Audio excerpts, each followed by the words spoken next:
अन्य एक महत्वपूर्ण समाचार पर नजर करिए तो मावठाથી પાક નુકસાન મામલે આગામી સપ્તાહે સહાયની જાહેરાતની શક્યતા છે।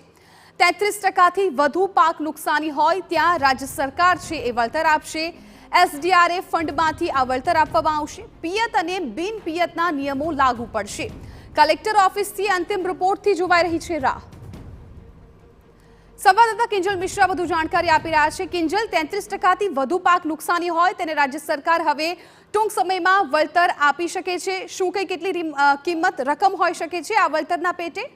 देखो एसडीआरएफ ना एक પોતાના ધારાધોરણો હોય છે તેની અંદર પિયત અને બિન પિયત આ બે અલગ અલગ શરતો હોય છે તે લાગુ પડતી હોય છે। જે રીતે આ વખતે બે વખતે માવઠું છે તે ગુજરાતમાં થયું છે।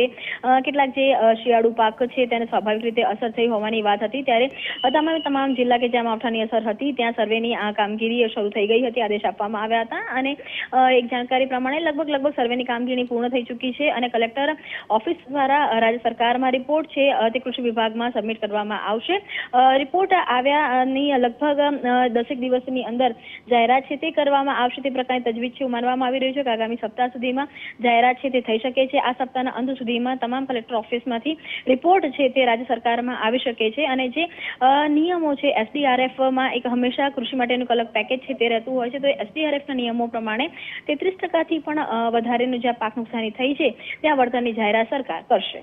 બિલકુલ કિંજલ, આભાર। એટલે કે એસડીઆરએફ ફંડમાંથી ટૂંક સમયમાં હવે આ વળતર છે આપવામાં આવશે। પિયત અને બિન પિયતના નિયમો છે એ લાગુ પડશે। કલેક્ટર ઓફિસથી અંતિમ રિપોર્ટની હવે રાહ જોવાઈ રહી છે ને ત્યારબાદ આ સહાય છે એ ચૂકવવામાં આવશે।